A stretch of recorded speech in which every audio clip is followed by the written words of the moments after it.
Well, hello, this is Frantz Kantor, cartoonist, illustrator, toon talker. And I am here in the Australian Cartoon Museum. We're going to do another drawing today. The subject of our drawing is this lady here, who you may or may not recognize, but I'll tell you anyway. It's Ingrid Pitt. She unfortunately passed away a few years ago.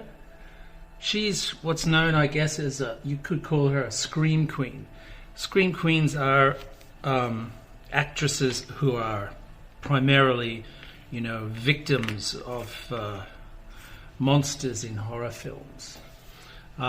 She's also better known as a hammer, like a girl of hammer horror. She was in a couple of hammer films.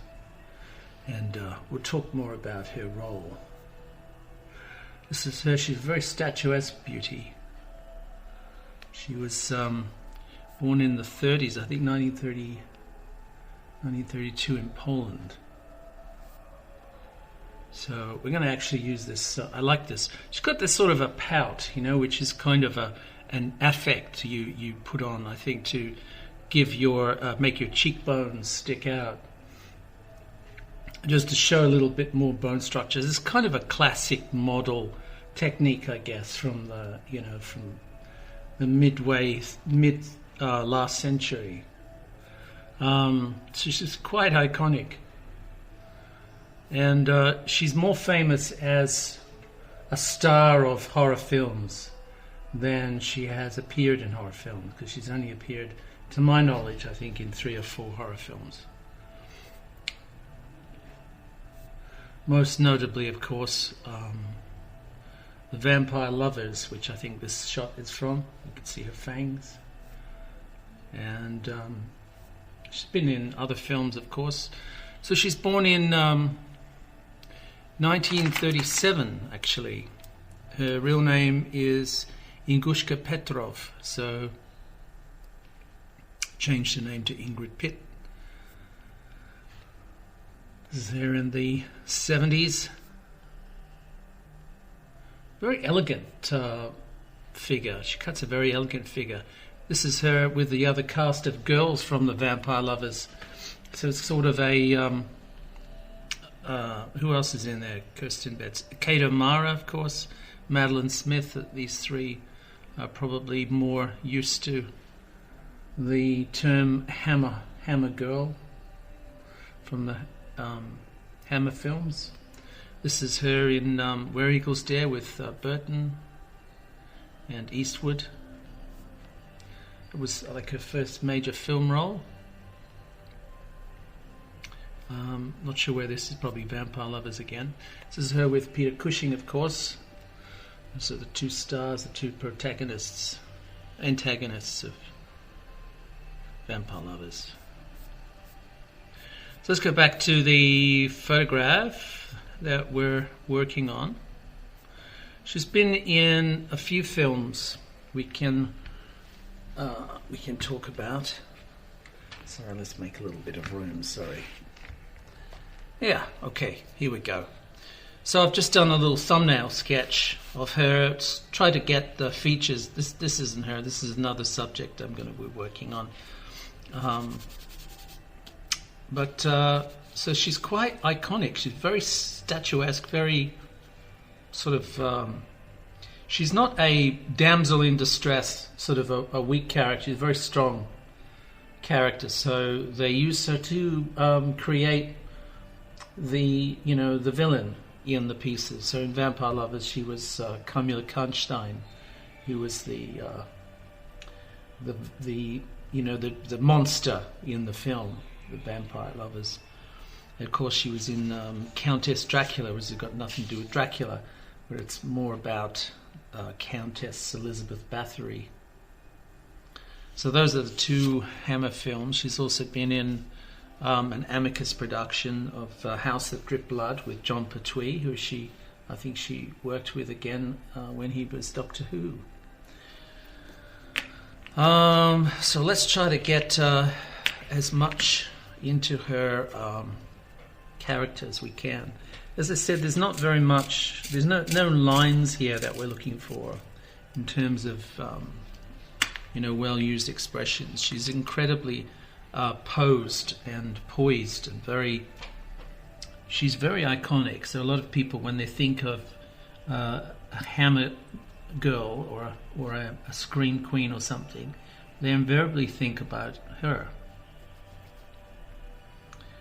Even though, as I said, she's only been in, to my knowledge, 3 films.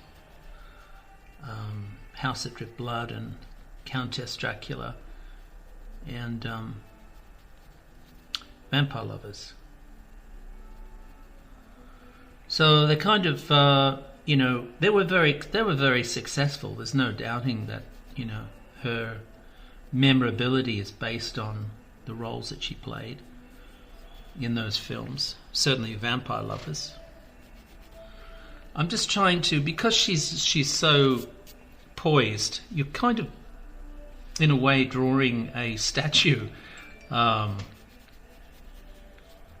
There's no getting away from that. It is very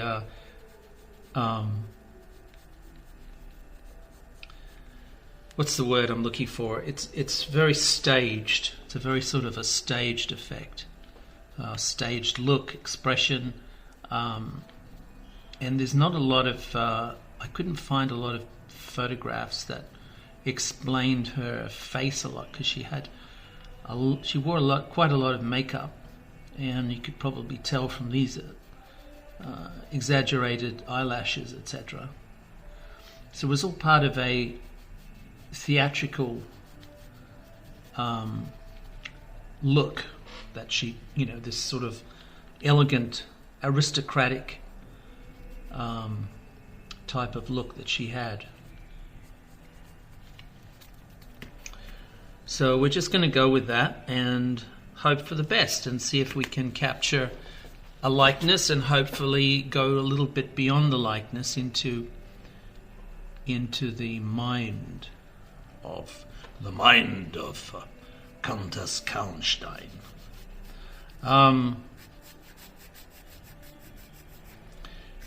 So growing up in the 70s, of course, I was exposed to a lot of horror films. I loved horror films.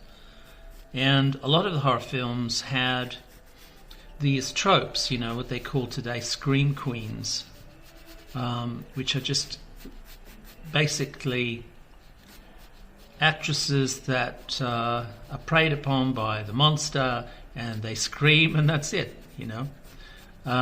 She was different. She was actually the cause of screams in her films. So she was the opposite of, in a way, of a scream queen. She played monsters, vampires, etc. So they picked her because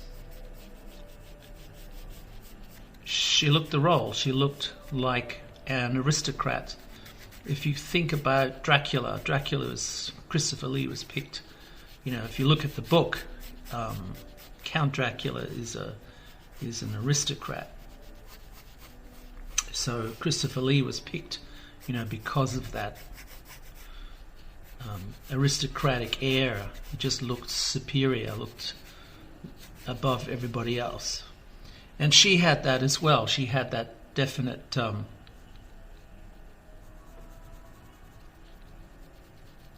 air of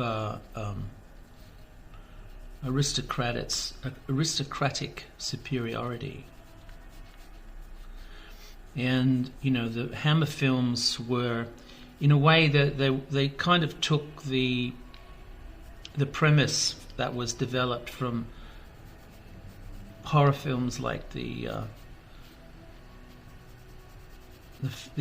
Universal horror films from the 30s and 40s, and almost reinvented the genre for an audience that was more interested in jump scares and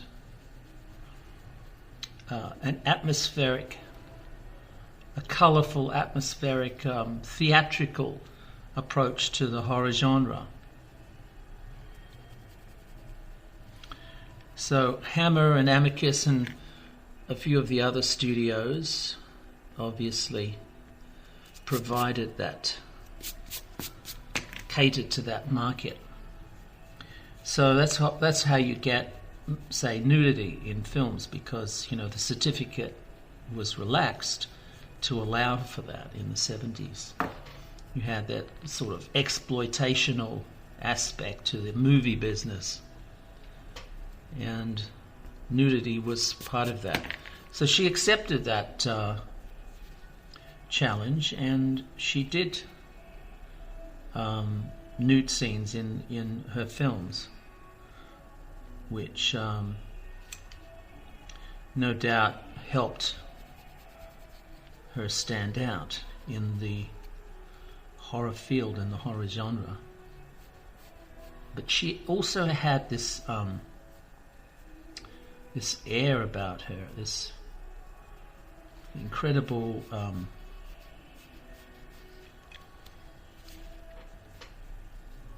feeling of superiority. So her just trying to sort of get the match the left eye with the right eye with the right amount of mascara.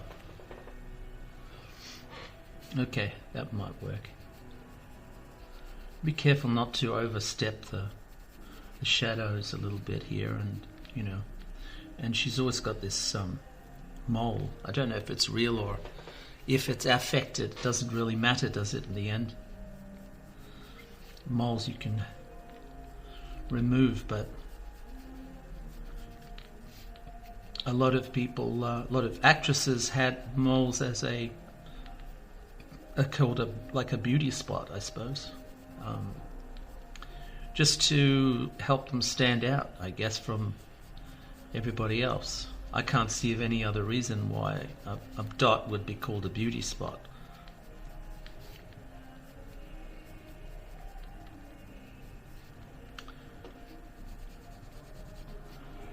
She's got a very interesting nose. She's got this like a slightly upturned nose, but she has a very strong spherical. She has let's have a look. She has a nose that comes up like that, and this is quite strong, and it has a slight fork in it. So it's from the front. It's got like a definite shape. Now noses have that. This looks like a little bum. So noses have that, right? But sometimes, because of the beauty of the difference of faces, they form different. They could be less or more or less pronounced, and that also increases over age as well, over time. So you could get an effect where a nose either gets smoother, less pronounced, or harder. So that's what we're going for over here. You can see from the photograph. Let's pick another photograph. It's always there. See? It's definitely a feature. It's not unattractive. It's just a feature that you can definitely see the point up there. It's going, definitely making a decision to go up into the sky. I guess that also, when you're thinking about types and things, you tend to codify or symbolize or generalize with types about people. This person looks haughty, this person looks angry, this person looks, whatever, and it's based on this innate codifying or categorizing property that we have in our brains to sort of symbolize someone to the point of reducing all of the details and the complexities into something simple. So similar in the way of drawing, I guess. I started to think about her head like this. She's got very broad cheekbones, and she has separated her teeth so that inside her mouth, it feels like she's opened her teeth. She's not clenching her teeth. So she's actually extended her jaw, which makes her face longer. So it's quite long, and the jawline is quite pronounced. You can see the jawline on either side of the face. She has a slight cleft in her chin, slight upturned chin, slight upturned nose. She has quite a pronounced round ball on the end of her nose. Everything else, her features are very strong. They're very regular, but they're incredibly well proportioned. And of course her hair is a very structured, combed 60s look. So it's like a mane of hair, right? Like a lioness. And that frames her aristocratic looking expression, which is affected, and it's posed, right? So she sort of works hard to keep that poised look. So it's an illusion of aristocracy, of elegance, of old worldy type of thing. So the roles that she got fit that trope.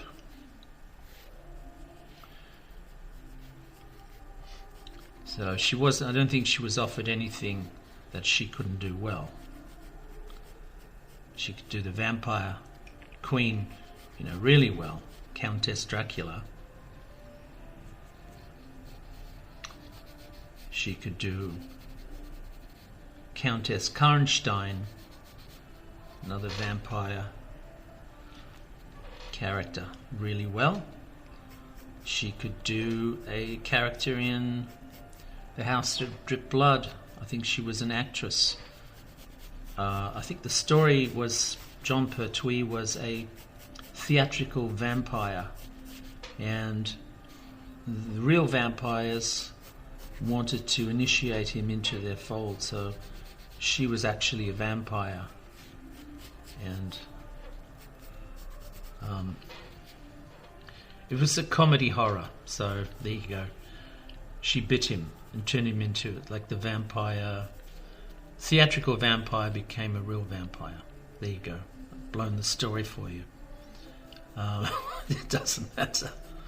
It's still very enjoyable. I mean, it's a lot of these films are so hammy and corny, but at the same time, they're so much fun, That's why I love them. I really enjoyed it. Everything about it, the music, the corniness of it. Was it sexist? Of course it's sexist. The girls were usually in pajamas, or not pajamas, nighties or whatever. For some reason, I don't know. That was it. The heroes always wore dress coats and things like that. And the females in the horror films always wore their pajamas. It's just, I don't know, when you think about it, it's ridiculous. It's absolutely ridiculous. It's a stupid thing. If they reversed it, you could see they reversed the trope so that the women were in business attire and the men were running around in pajamas. It would just be revenge, but it was like, it would just point how ridiculous that whole trope is. And I remember even when I was a kid, it was like, what's going on here? What's happening? What is this? It's someone's idea of a joke for sure. The writer. So there's a lot of Heathcliffy type stuff, in these films, like the damsel in distress running away from a house, haunted house, a house of secrets.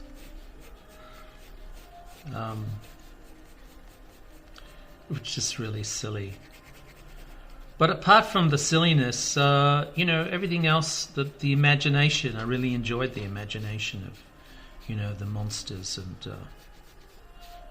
this a fantasy aspect, I guess, of the whole concept of horror. Doesn't, I don't really like slasher films because I don't think they're very imaginative. I think they're just based on scaring people and not in a very basic way, like it's like having a gun pointed at your head. Of course you'd be scared, but is it horror? No. All right, so when the census started in Australia relaxing a lot of these censorship on films, in England it was X-rated. Hammer films were X-rated. Didn't really mean very much. Kids still got to see them. It was just a warning about the violence and the gore and the sex. So the same thing in Australia. I think M-rated films were... you should have had a parent take you in, but they'll probably let you in anyway. They're just with a warning, there's nudity and violence and blood and stuff in there. Yep. Okay, off you go. So, let's continue. So I think that, the first film I would have seen would probably be Vampire Lovers. And then it's difficult to say because it was like in that decade in the 70s there were so many Hammer films, and not just Hammer films, there were Amicus and American International Pictures, and there were a lot of companies doing horror films, and they all used the same actors, usually the same troupe, so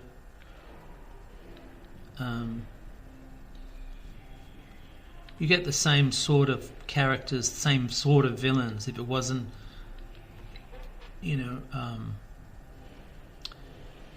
Baron Frankenstein or Van Helsing, Peter Cushing would be playing a character that was like that. And it's the same with the Scream Queens. So, some other Scream Queens would be like Barbara Steele, for example, who was in about she was in Fellini's 8.5, but people remember that, but people mostly remember her in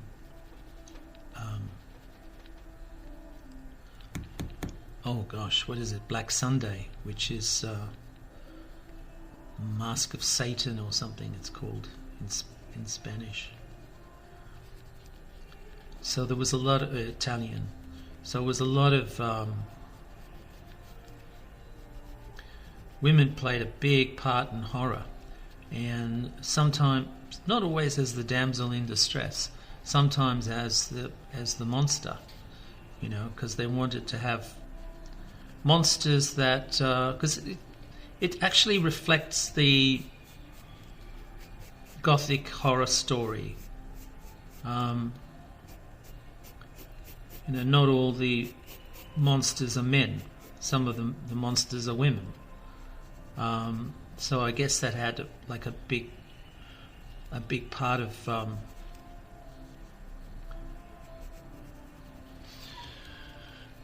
creating the role for or the idea that women should be in horror films as baddies rather than running away from the baddie. So it was always going to happen. So consequently, you get these characters that are not sort of wispy and, diaphanous in their personality like their pajamas. They're quite strong and dangerous.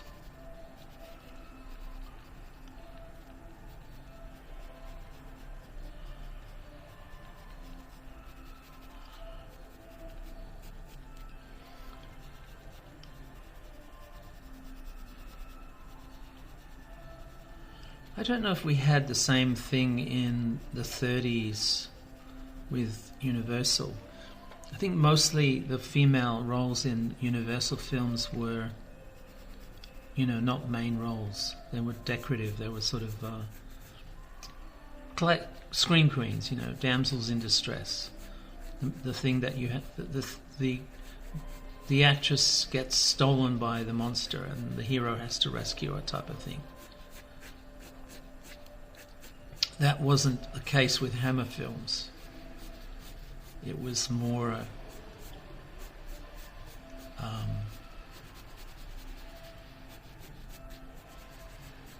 I think it was a little bit more equal in terms of the horror aspect. I think the women were not always what you think they were. They weren't damsels in distress.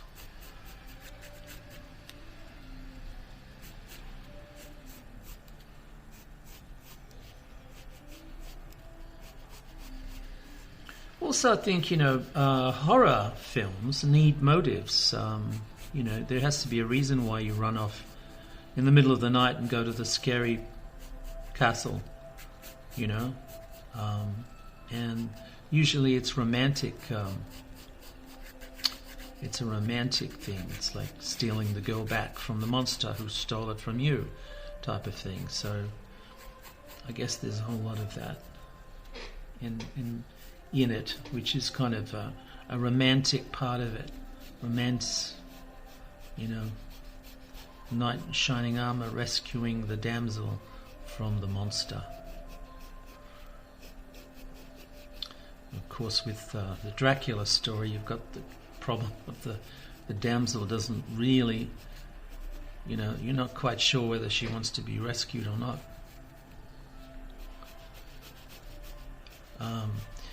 I liked her performances, but I think she's kind of typecast as an aristocratic baroness or an empress or like a countess or something.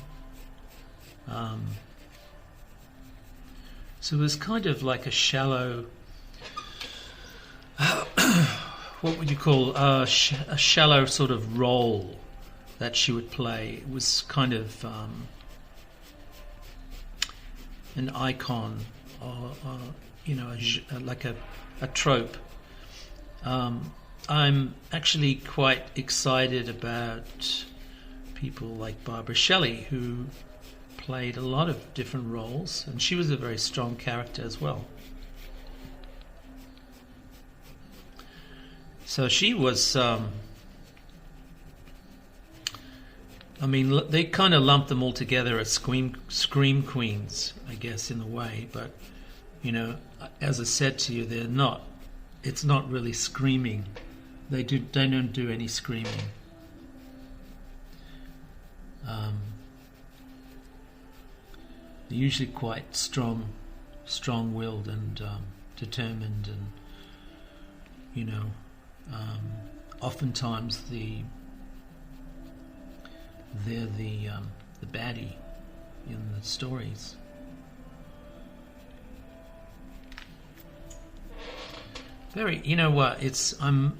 It's fun doing these eyelashes, but my God, you've really got to think about the fold of the lid, don't you?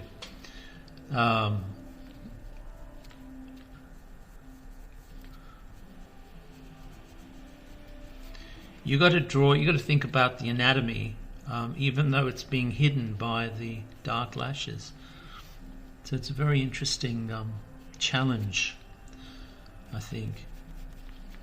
It's also, you know what, when you draw a woman who's obviously very strong features, very beautiful features, there is a tendency to go easy on the exaggeration, I think, is what I wanted to say. So there is that, to try to create something that is beautiful rather than funny. So there's always that challenge, isn't it? There's that possibility of, have you gone far enough? Do you want to go far enough?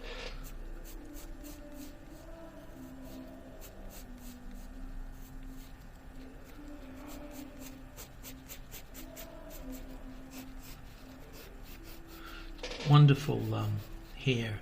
I'm not drawing the hair exactly, I'm just drawing the hair enough that I can follow. I'm just trying to get a lot of these curves, and also there's quite a bit of shadow which I want to put in to create a sense of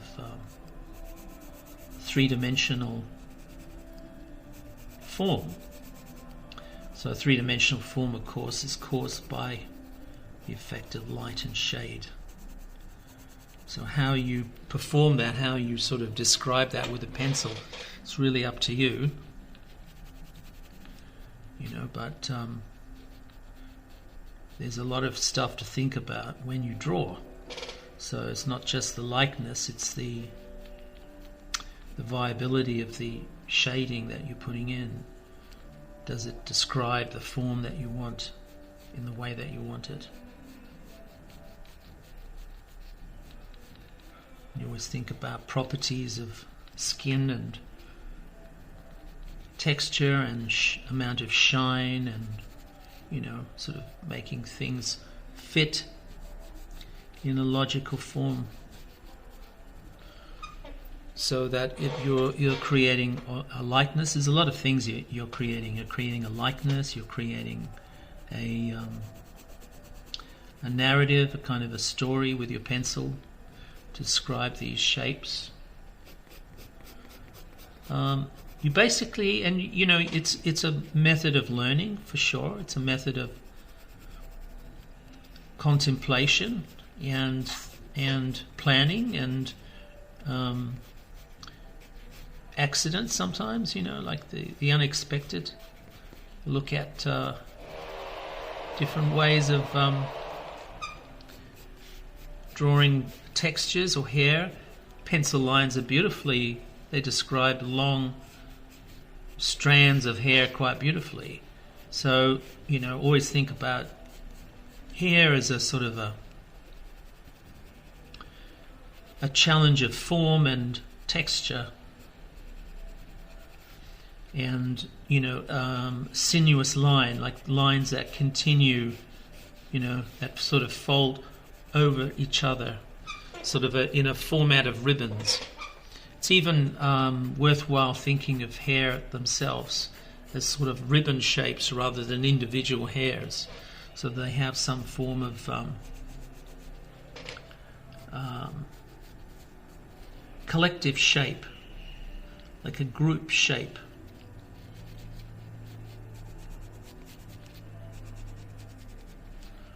I'm just doing something really quick with her dress here, just to get the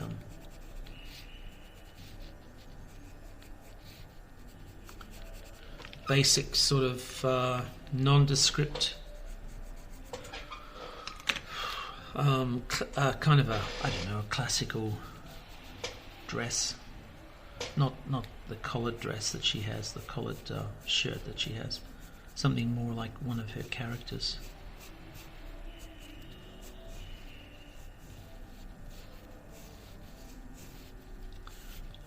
I think we're going all right. So if I've established the shadow up there, I need to continue down towards her neck. So I might lighten it a little bit. You know what, I might get into the outlines a little bit with a black brush.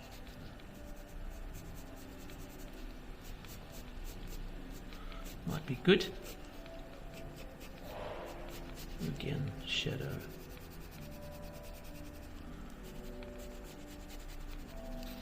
So the pencils are good for establishing form, the brown pencil, and helping with the contrast, the light to dark. You know, the black pencil is very good.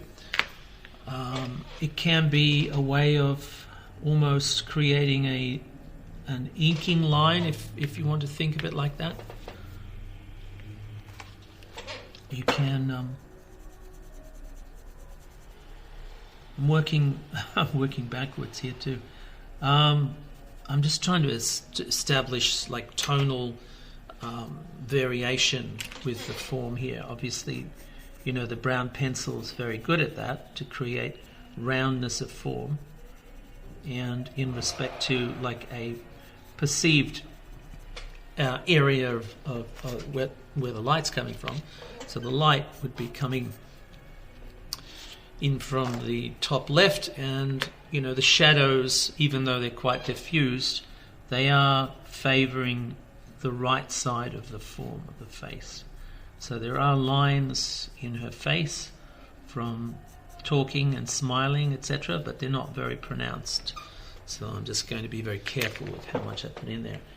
Now, I do have a white pencil which I'm going to be using for a lot of the highlights, but I think I might actually try to use a white pen, a brush pen, so I can get one that's appropriately small.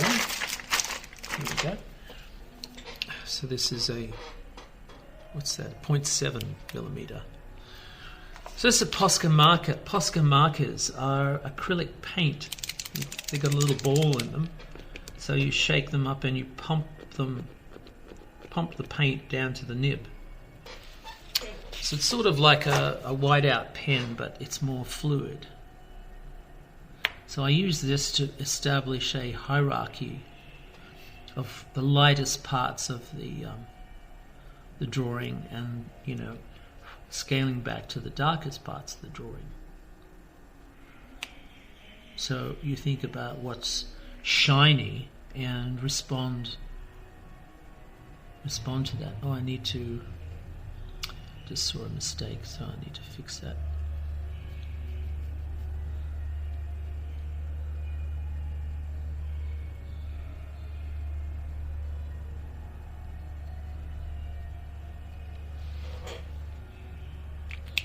Actually, the lips are a little bit duller than that, so we'll just remove some of that. I haven't. I need to clarify some of the lower mascara, eyeliner, whatever you call it.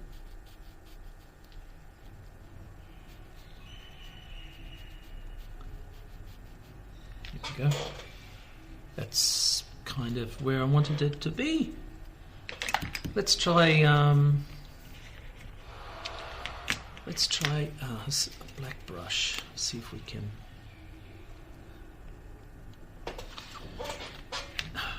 increase more of the contrast.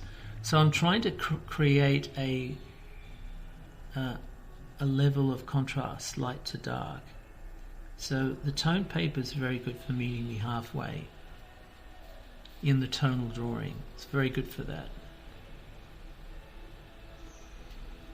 Be careful with the lines. They're a little bit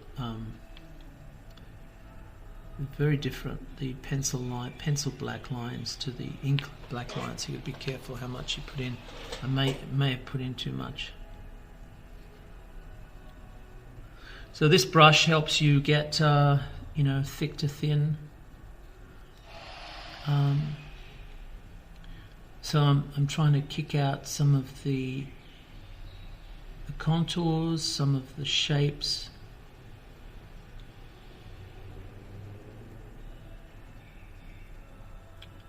I am trying really hard not to outline a lot of the stuff, a lot of the elements that I see.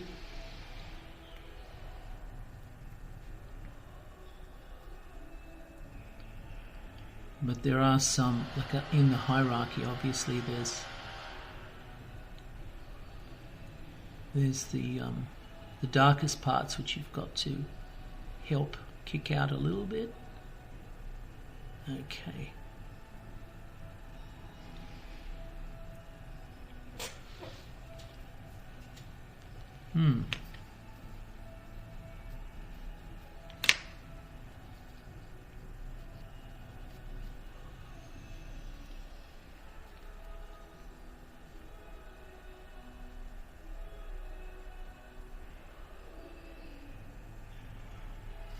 So the idea of thick to thin with brush is to establish a couple of things: separate the foreground from the background, or one element from another element.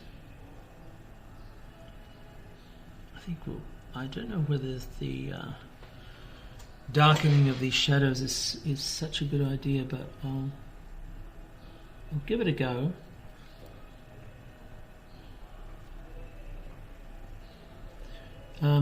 So establishing, thick and thin lines around shapes that you want to stand out is, basically what I'm doing here. So some of the elements, like the face, you want to stand out more from the hair. And that's what I'm trying to do. So there's a little bit of darkening of the shadows here, which I'm a little bit nervous about because it is quite dark and it might be too much, might be too strong. We'll try it out, see what happens. And if I have to go back into it with the black pencil to help it soften it a little bit, then I'll do that.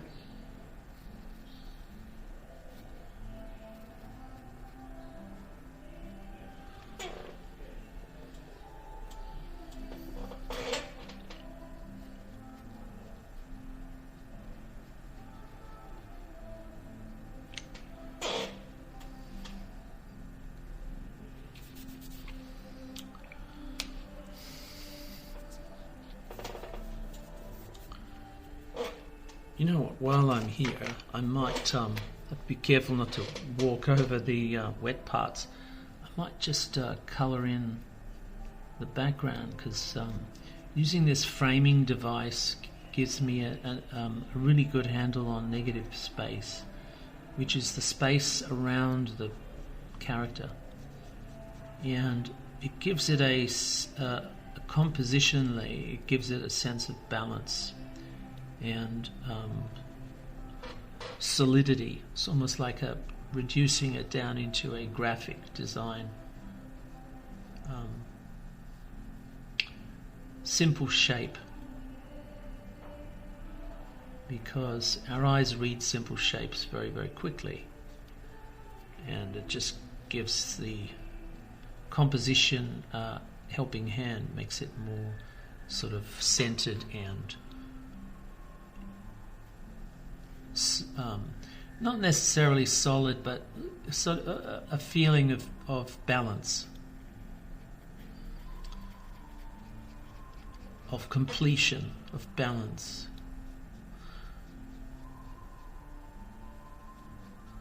And focuses your attention on the details, because you've just read the contours very quickly. So the shape is absorbed into the brain faster, and then you can appreciate a lot of the details of the drawing itself.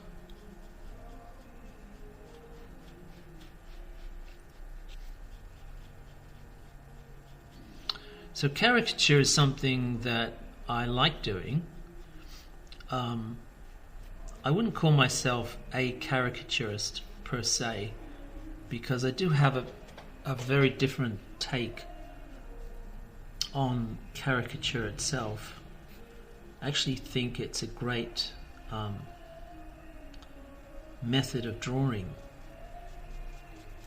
because it teaches you to exaggerate and simplify.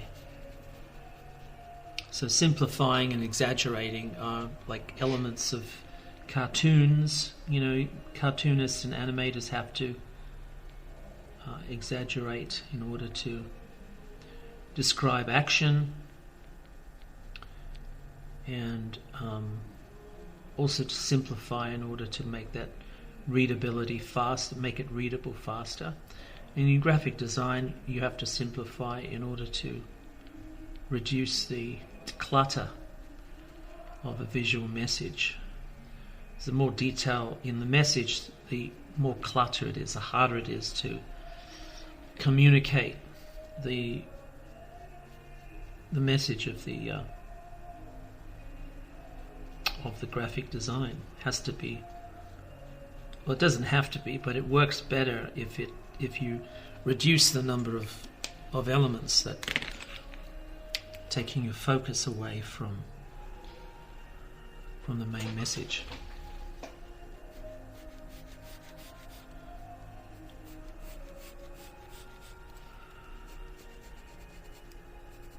So we're going okay. It's it's a nice day outside, but I think I'm enjoying this much better than going for a stinky old walk. A walk in the park.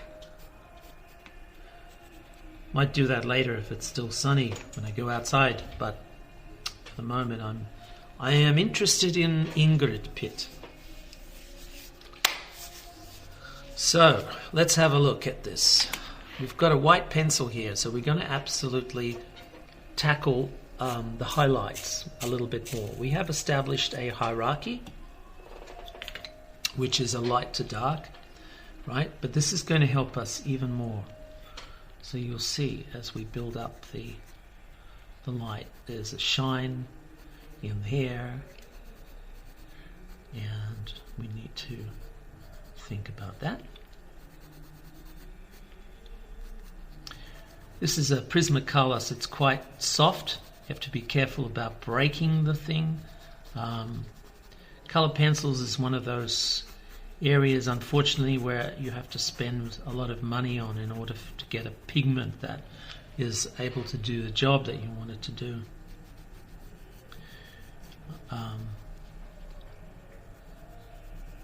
Oops, let's try to get some. We need to go back to the paper. I think we'll try to use an electric eraser to get some of this brown pencil out of this area. So we need to gradually build this up a bit. That'll work. Nice. So, continuing on. Right, so here we go. This is just a matter of not colouring in. It's a matter of adding accents to explain shine, right? To draw shine. And that makes it more descriptive of what it is. So the pencil lines are great for, drawing out hair. But of course hair has properties. They're shiny, they pick up the gloss. They're glossy, they pick up shine, lights, reflections, things like that. So it's important to be able to describe them with a pencil. And what better way than on tone paper and a white pencil? So you're able to give a dimensional approach to the problem. Similarly with the skin, skin is shiny in parts and dull in parts.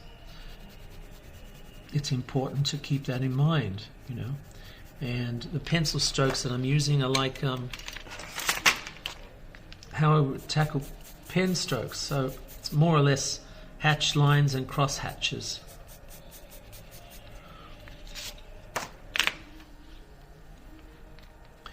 I mean, there's a lot of messy lines in here which come from the drawing, so I'm going to lighten them a little bit, I guess. Might be worthwhile doing that.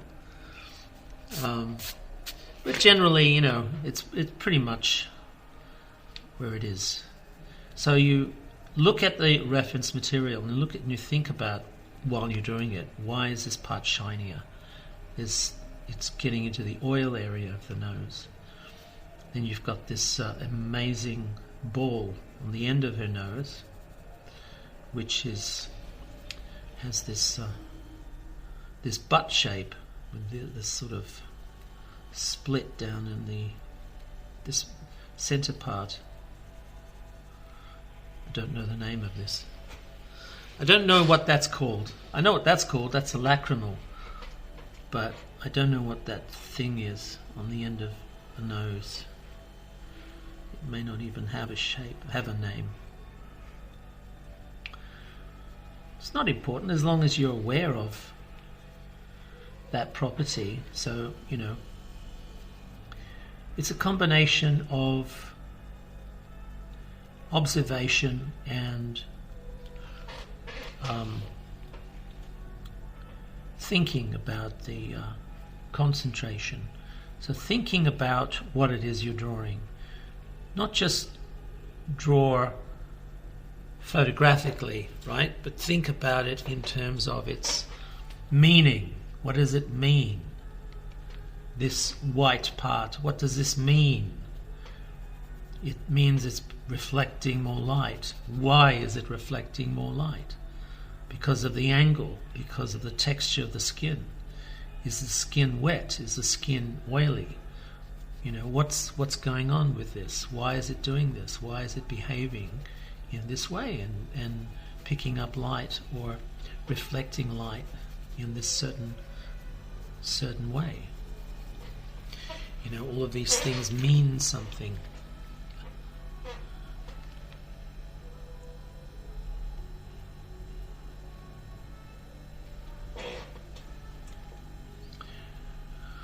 So I'm not colouring in, I am just helping establish a bit of contrast here and there. She's got beautiful cheekbones. That's her main feature, I think.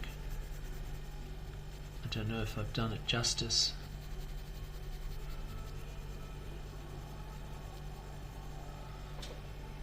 Of course, there's this, I guess you would call it a beauty mark on her cheek here. Why is the pencil dirty? I'll have to, I don't know, because it's wet. Okay, I have to be careful.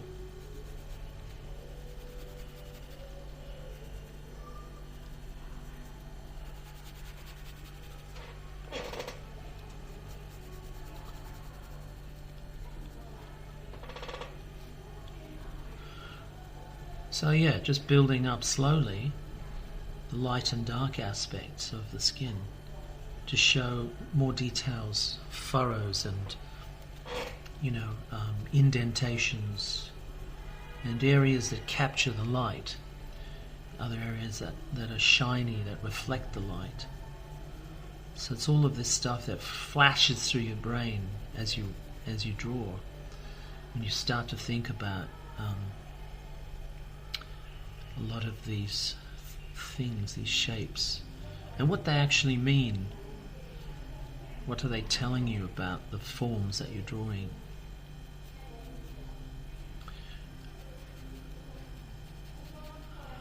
There's a lot of relevance, a lot of things, you think about symbolism, you think about whether you're drawing something that's recognizable or pretty or ugly or whatever. These are all sort of choices that you're making as you go along, that it may influence the way that you draw. You also draw by drawing. You're drawing attention to certain aspects, So, is the cleft in her chin, for example, should that be? Maybe that should be mentioned more. Like so. Maybe that's worthwhile mentioning like that. The textures of her skin.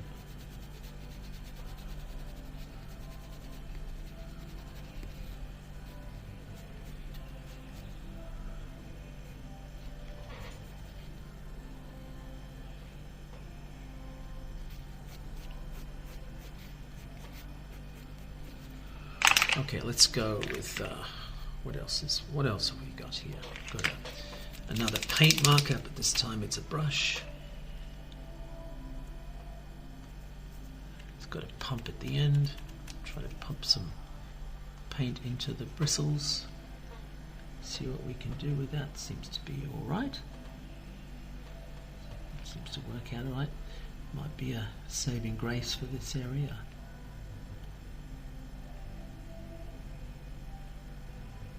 Some kind of a bit smudgy, this part.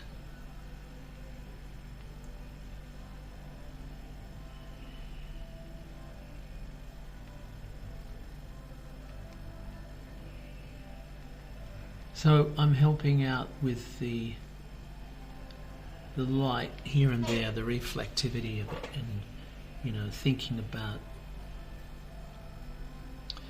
where are the light parts and why are they lighter. Try to keep the thing, keep all of these highlights relevant to the overall picture that I've drawn, not to sort of stand out as a sort of a separate symbol.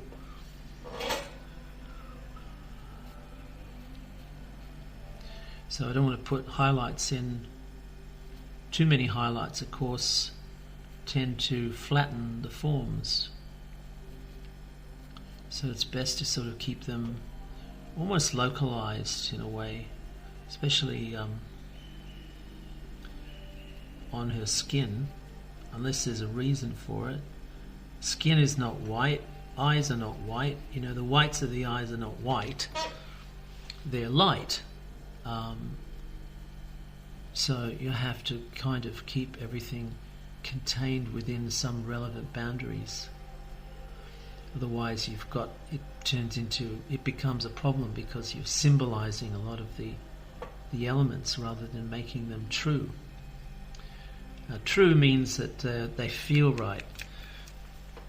So you have to sort of be the judge of, what that actually means in terms of your drawing.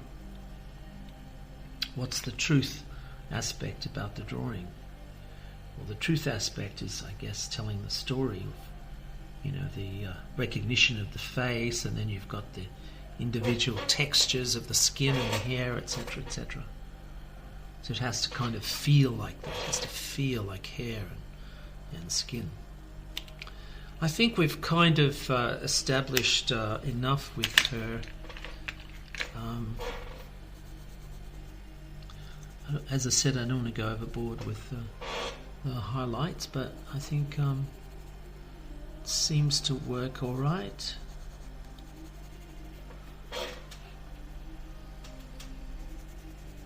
It's a little bit messy in parts, but that's okay. It's fine.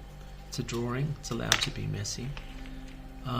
Still not quite sure about the shadows down here, but I think I'll live with that.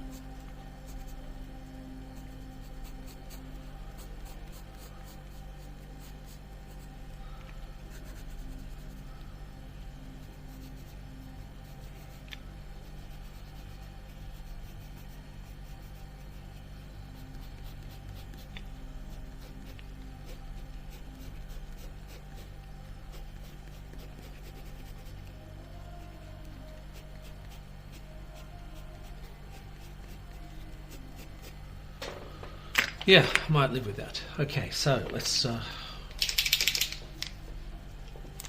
to sign this now.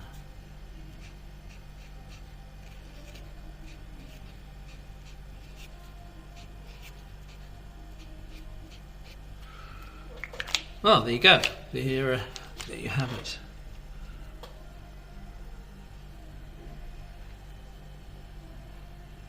That'll do. There's no end to this. You can just keep retouching and touching and pulling back and going forward and forever. Anyway, I'm quite happy with the result. I think it's all right. Does it look like her? I think it looks like her enough, a little bit. This is a before. and this is the after. And this is Ingrid Pitt, and this is Frantz Kantor, and I will catch you on the flip side. Bye-bye.